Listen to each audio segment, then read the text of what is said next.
First I was afraid, I was petrified. No, I'm not gonna sing. Without you by my side, and I. No.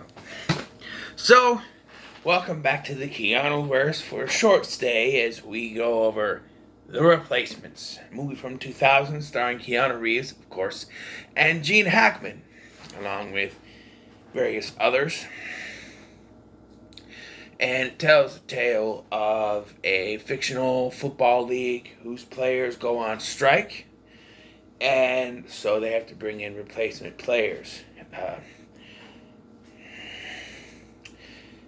The owner of the Washington Sentinels, Edward O'Neill, yes, Edward O'Neill, not Ed O'Neill, Edward O'Neill, played by Jack Warden, brings in a former football coach played by Gene Hackman to coach a team of replacement players. And Hackman says he'll do it if he gets to pick his players.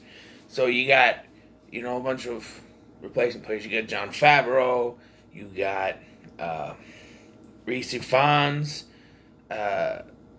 Orlando Jones, who does that eye thing with his eyes. I can't do it, but he has a thing with his eyes.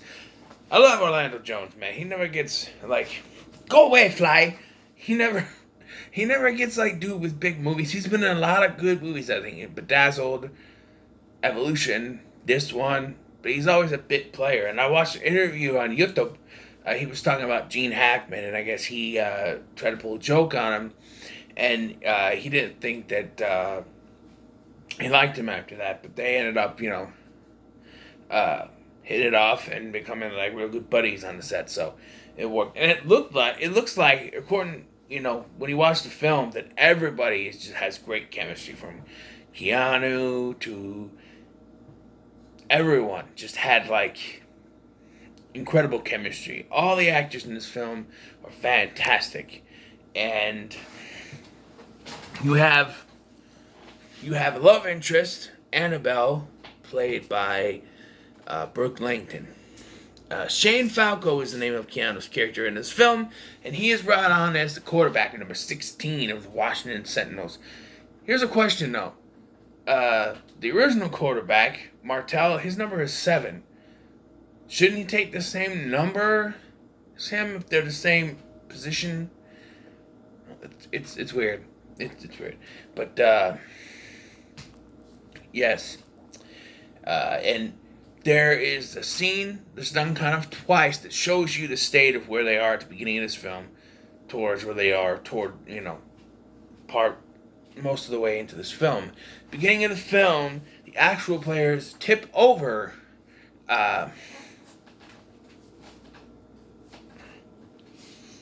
Falco's what is that? Cut myself or something. Tip over Falco's truck, and no one does anything about it. But later in the film, they do it again, and after one of the big boys, the Jackson brothers, one of the Jackson brothers pulls out a gun, shoots Martell's window, and demands to put it back. They put it back. So it's one of those things where they don't know each other very well. They don't have chemistry, and then they get that chemistry. It's done very well.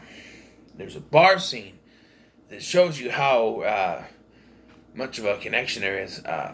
We'll get to that in a minute. I gotta tell you, at the beginning of this, they have John Favreau, who plays this character who, under normal circumstances, is just a normal person. But when he gets out on that field, he is a monster. And he has a thing with red shirts. And Falco is wearing a red shirt because apparently when you first start out, you gotta wear a red shirt, I guess. I mean, the whole team wears red shirts eventually, the jerseys. But anyway, he keeps tackling him, and he says, "No, you're not supposed to tackle the red shirts." So they get into this bar fight. There's this David Denman plays a deaf member of the team,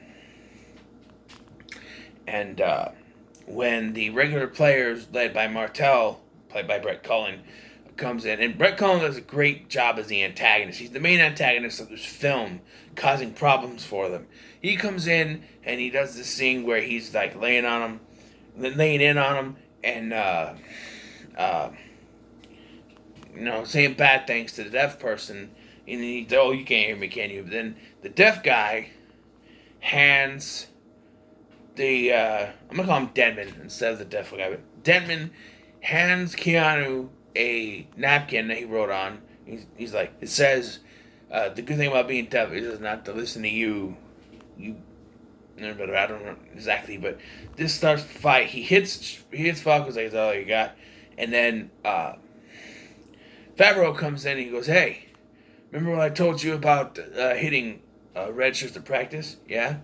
Well, forget it. Yeah, and then they have a fight and everything. It's fantastic. You got Reese Fine's character smoking on the field. Is he smoking? It's a fun movie, man. I enjoy it. The scene after this is probably the best scene in the movie, most entertaining. When they're in the bar, Orlando Jones' character tries to listen to "I Will Survive" by Gloria Gaynor, and they turn it off. He's like, I don't know, I tried to listen to something else. I tried to listen to the Commodores, man. This came on. And they turn it off, but then they get arrested. And I'm going to point this out. How is it that the bartender could see that obviously Martel and his men started the fight, yet none of them get arrested, but everybody else, all of the main cast, gets arrested?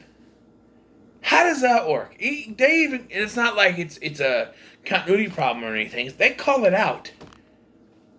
They call it out in the film. They're like, how come we're the only ones that were arrested? I'm like, yeah, that kind of makes sense. Why are the only ones arrested? And then they start, Orlando Jones, he starts singing I Will Survive, and everybody, is going along to it. Including Denman, who is deaf, I remind you, but he's able to keep up pace when he's deaf. But I guess he's just watching them, and they tap him on the shoulder later. And they really get going, and then the coach shows up, and he's like, anybody else ends up in jail again, or a fight or something like that, you're off the team.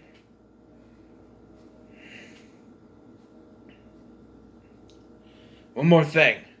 I would have loved to see Martel get his ass kicked, and he smiles. I love Gene Hackman in this movie. He's fantastic in this movie. I think it's one of his best performances. And I can tell with the French Connection or Superman. Yeah, Superman. I've never seen the French Connection, so sue me. But this is a very good role. Like I said, Shane Falco, he has we have like sort of a side story with Annabelle. She's trying to get more cheerleaders, because I guess they're also on strike. And so she gets these two who are dancers at the club, downtown at a club. And so, yeah, they're strippers. And so they get more of them and to be the cheerleaders. And they end up distracting one of the teams during one of the games. But, if it works, it works. You know what I'm saying? And so there's sort of a, love interest thing going on between her and Shane. And so this movie's really good, but I feel like towards the end of the film, the writers felt like we gotta do something. So there's more stakes on the line. Like, everything is going great for these guys. There's a little resistance from the actual players.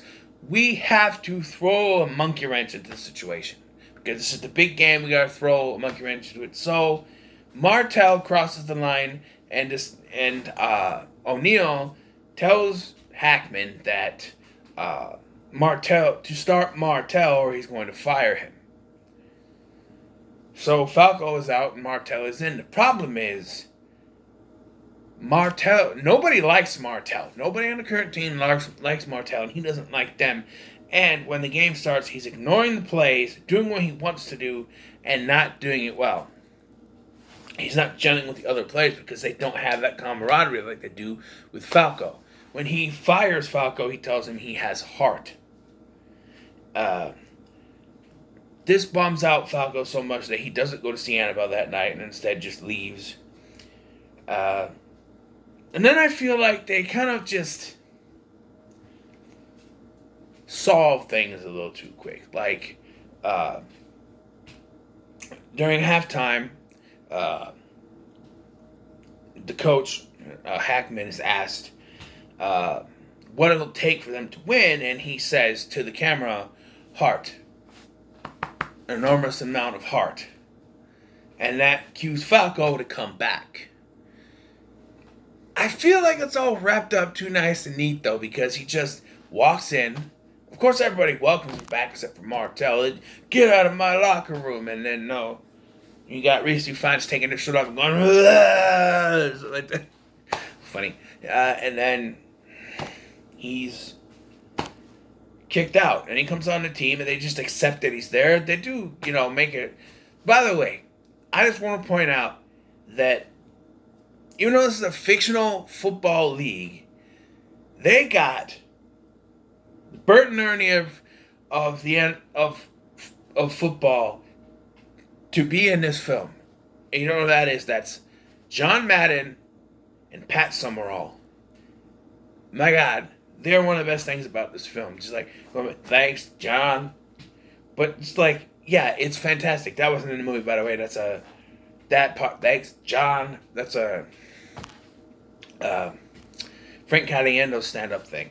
But yeah, fantastic. So Falco comes on the field. They're like, oh, that's Falco, and they're like this little woman. They just, and even O'Neill's like Falco, but he doesn't say stop the game or you're fired or anything. Just lets it go, and then he goes over to Annabelle, and they start to talk, and then he kisses her, and everything's just fine. Like he stood her up, didn't give any reasons.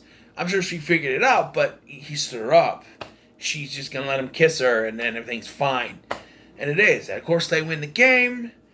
And like there's a thing earlier in the game where one of the players, and it's a callback because he's a priest, and he played one game and injured his knee. So now they call back to that where he's playing this game, which he played pretty good throughout the movie. He plays this game, he injured his knee, and he's taken out. But they win the game. Of course they do. And they know that the next day the regular players are going to come back in, but they give their all and they won the game. And of course we end with them dancing to I Will Survive. Even, once again, Denman, the deaf guy, and Reese Fiennes, who has a broken arm. He's in a sling. There is something I want to clarify that I didn't catch if they cleared it up. Is that Reese Fiennes, his character, owed money to some gangsters. Did they ever come back to that? Let me know in the comments below. I don't remember ever seeing a resolution to that. They were at the game going like this, and he covering up his hood. Did they ever have a resolution to that, or is he just screwed? I don't know. But this is a good movie, man. I'm going to give it a 9 out of 10. I enjoy it. I think it's one of Keanu's best movies. Yes, I set it up there with the Bill and Ted movies and The Matrix. Although I'm not as high on The Matrix as most people. Alright? I like it. But, people like to suck that movie off. And I just say, it's okay. It's okay. It's nothing spectacular to me, A Matrix came out like, oh! I'm just like, I didn't even see it until I had to do it for the KEANUVERSE reviews. So, that shows you I don't really care. But, this was a fun one. I highly recommend you to watch it. And here's the thing, though. What did I watch it on? A streaming service? No. DVD? No. Blu-ray? No. I watched it on cable. TNT, motherfucker. I watched it on TNT on the cable. When it was there on TV, I'm old school. I watch cable. What's up? Yeah, I am going to get the movie, though, eventually on Blu-ray or DVD, whichever one's cheaper. I'm going to get it physical media-wise. Kind of want to get the Blu-ray, though, because, it's It's cool, but I do recommend it. I give it a 9 out of 10. So what are your thoughts on the replacements? Let me know in the comments below. Make sure to like, share, and subscribe. I know I said I was going to go back to the... I might still be able to go back to the wild card. We'll see how the rest of the day goes. But until then, make sure to like, share, and subscribe. Thanks for watching. I've been Scotty, and I'll see you in the next one.